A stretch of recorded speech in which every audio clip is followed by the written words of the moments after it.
Halo anak-anak, ketemu lagi dengan Bu Ayu Tri di pembelajaran fisika lintas minat kelas 10. Oke anak-anak, dipersiapkan bukunya. Sekarang kita akan lanjut ke materi tentang gerak parabola. Ya, jadi gerak parabola ini sebenarnya sudah sering kita lihat, kita jumpai, atau bahkan kita lakukan dalam kehidupan sehari-hari ya. Jadi namanya saja parabola ya. Jadi mungkin juga sudah pernah dibahas sedikit di waktu di SMP. Jadi gerak parabola ini merupakan gerak gabungan antara GLB dan GLBB ya. Jadi dia termasuk gerak dalam dua dimensi atau dimensi 2. Dia gabungan dari GLB dan GLBB. Nah, contoh gerak parabola ini dalam kehidupan sehari-hari itu ada banyak ya. Misal di sini yang suka main bola ya. Jadi ada lintasan yang berbentuk parabola. Kemudian ada juga misalnya menembak. Jadi pelurunya itu lintasannya itu dia berbentuk parabola. Nah, kalau digambarkan ya seperti ini ya. Ibu misalkan ada bola, kemudian ditendang dan lintasannya itu berbentuk parabola.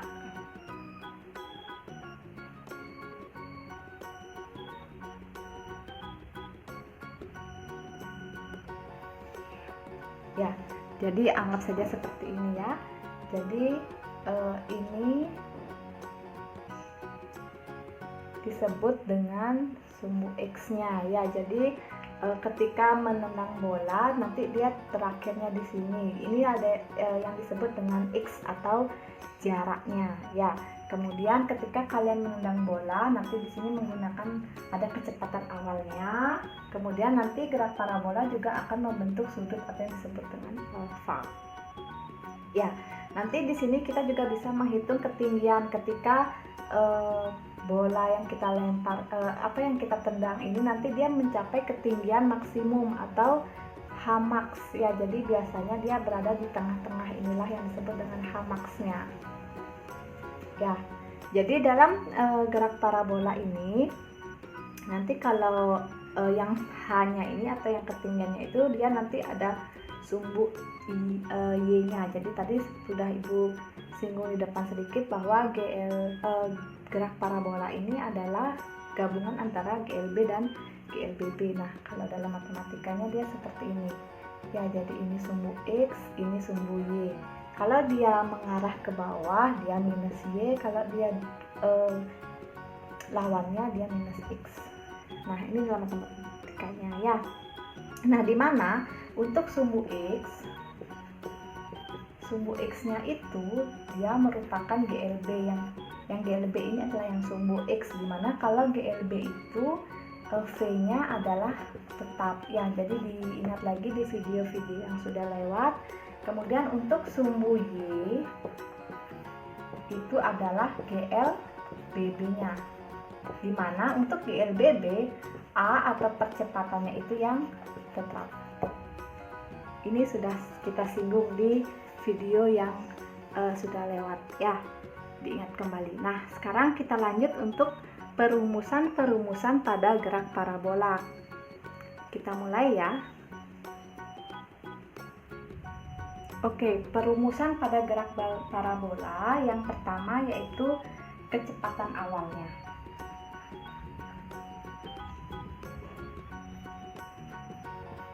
Ya, dimana kecepatan awal ini ditinjau dari sumbu X dan sumbu Y-nya atau yang disebut dengan V0x sama dengan, ini untuk sumbu X, kalau di buku paketnya itu Vx dalam kurung 0 ya, jadi boleh aja ya.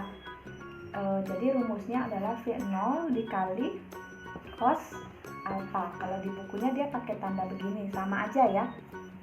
Kemudian kalau untuk V0y-nya itu V0 dikali sin alpha. Ya, jadi kecepatan awalnya ditinjau dari sumbu X dan sumbu Y. Kemudian yang kedua yaitu menghitung kecepatan sesaatnya.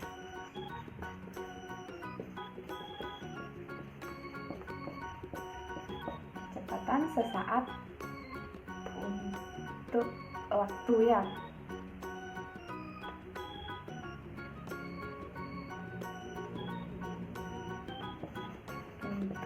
T waktu.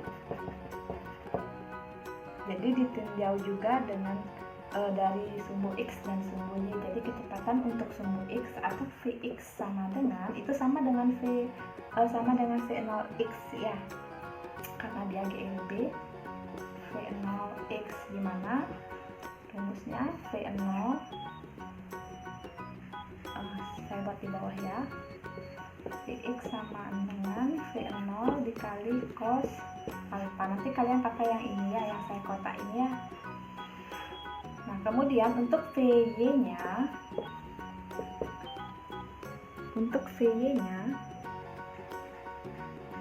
itu dirumuskan dengan V0 dikali sin alfa minus G dikali T.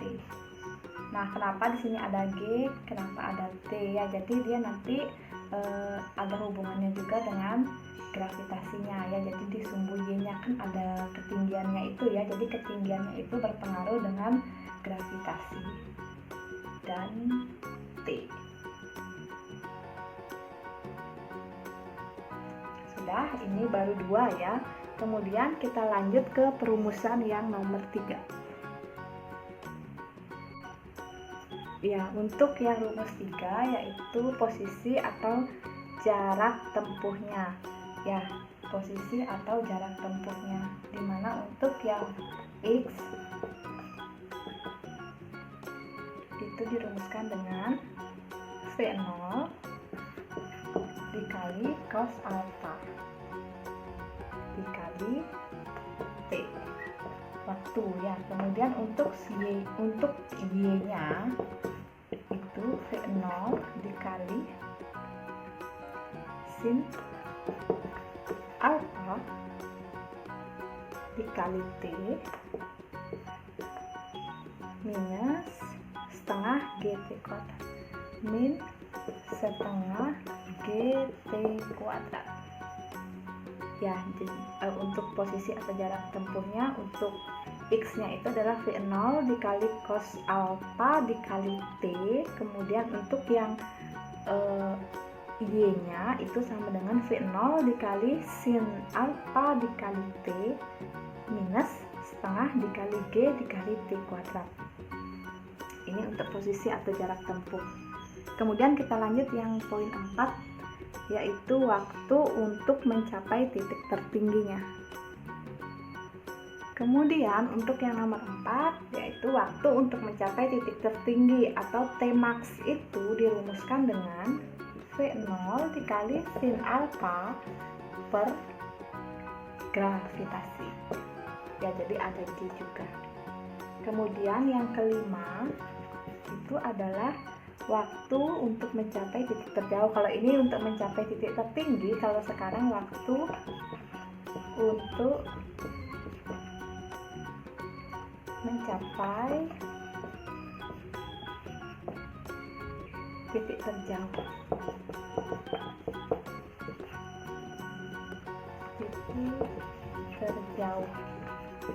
Ya, jadi untuk poin 4 dan 5 untuk waktu untuk mencapai titik tertinggi itu atau Tmax itu ya seperti titik tertinggi ya, jadi puncaknya itu berarti ya Tmax-nya. Kemudian titik terjauhnya yang ini X-nya ya. Jadi untuk rumus titik terjauh itu adalah T sama dengan 2 dikali V0 2 dikali Tmax ya, 2 dikali Tmax T yang ini ya, yang di atas ini. Jadi 2 kalinya itu nilainya ya, jadi sama dengan 2 dikali V0 dikali sin alfa per G. Ya, jadi 2 kalinya ini ya, 2 kali T max-nya. Jadi nanti kalau di perumus di contoh soal atau di soal, kalau disuruh mencari titik tertinggi dan titik terjauh, kalau sudah dapat titik tertinggi, kalian disuruh mencari titik terjauhnya tinggal dikalikan 2 saja Ya, ini perumusan untuk menghitung waktu pada titik tertinggi dan titik terjauh. Kita lanjut ke perumusan berikutnya.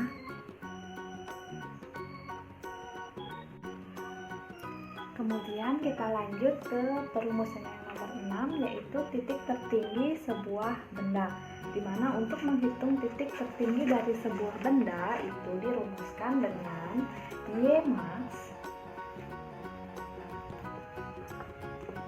max sama dengan V0 kuadrat dikali sin kuadrat alfa per 2 dikali gravitasi.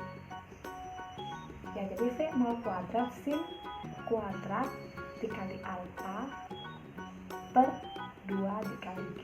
Kemudian yang terakhir perumusan yang nomor 7, yaitu titik terjauh. Kalau tadi tertinggi, sekarang titik terjauhnya, ya, titik terjauh sebuah benda.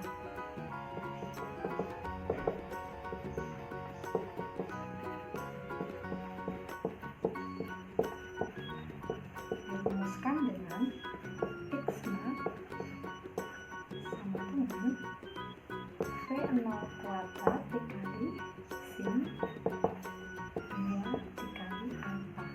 Ya, sin 2 dikali alfa per 2. Ini untuk yang terjauhnya. Dan 2 dikali alfa per G.